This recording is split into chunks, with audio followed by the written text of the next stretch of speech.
অমৃত বৃক্ষ আঁচনিৰ নামত চৰকাৰে ৰোপণ কৰিছে লক্ষ লক্ষ গছপুলি।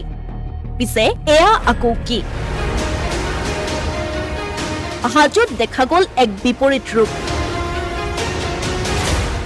চৰকাৰী কাৰ্যালয়ত যধে মধে কোনে কাটিছে গছ। হাজোত চৰকাৰী কাৰ্যালয়ৰ চৌহদত থকা শ শ বছৰীয়া পুৰণি গছ কাটি তহিলং কৰা হৈছে। হাজো মডাৰ্ণ স্কুল নামৰ ব্যক্তিগত বিদ্যালয়খনৰ বিৰুদ্ধে হাজোৰ সচেতন মহলে আনিছে ভয়ংকৰ অভিযোগ। ইয়াতে থাকে মডাৰ্ণ স্কুলৰ সভাপতি তেওঁ বোলে পাৰ্মিশ্যন আনছি গাছ কটা আৰু ঘৰ ভাঙা।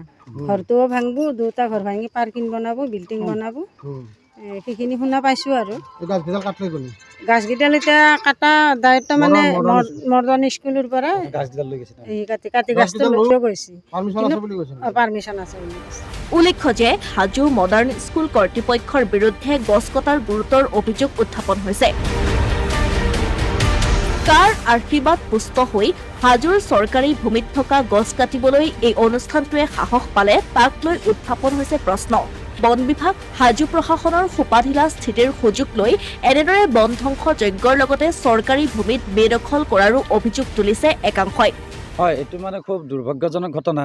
যি সময়ত অসম চৰকাৰে গছপুলি বা প্ৰাকৃতিক মানে এখন সৌন্দৰ্য কৰাৰ কাৰণে গৰমৰ পৰা ৰক্ষা পাবৰ কাৰণে চৰকাৰে লক্ষ লক্ষ টকা খৰচ কৰি আমাৰ ৰাইজৰ সুবিধাৰ কাৰণে গছপুলি ৰোপণ কৰে, সেই সময়ত এখন ব্যক্তিগত শিক্ষানুষ্ঠানে কেনেকৈ এই গছ ইমান পুৰণা গছ, আমাৰ জন্মলগ্নৰ পৰা এই গছবিলাক আছিল, কেনেকৈ কাটিলে এইটো মানে খুব মানে ৰহস্যজনক কথা। মই কালি বন বিভাগত মই ইয়াৰ ৰাইজৰ কথা মতে শুনা মতে ইয়াৰ মানে মডাৰ্ণ স্কুলৰ সভাপতিজনে কাটিবলৈ নিৰ্দেশ দিয়া বুলি কৈছে আৰু লগত মানে তেওঁলোকৰ হেৰি থকা বুলি কৈছে, মানে পাৰ্মিশ্যন। কিন্তু ইয়াত ওচৰত থকা মানুহজনৰ হাতত পাৰ্মিশ্যন নাই। এইটো মানে দুৰ্ভাগ্যজনক কথা। নাজানো, ইয়াত মানে কথা বতন চলি আছে। কোনোবা বোলে কি মানে চক্ৰ বিষয়া বাইদেউ নে কোনোবাই কাটিব দিছে, ইয়াত বোলে পাৰ্কিং হ'ব। এখন প্ৰাইভেট স্কুলে চৰকাৰী মাটি কেনেকৈ দখল কৰিব?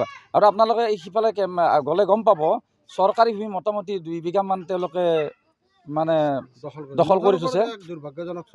নাজানো, মানে কৈছে যে তেওঁলোকক বোলে কোনোবাই পাৰ্মিশ্যন দিছে, মানে কোনে পাৰ্মিশ্যন দিছে এইটো নাজানো। তেওঁলোকে আপোনালোকে দেখাই পাব পানীত মানে তেওঁলোকে বাঁহ মাৰি দিছে।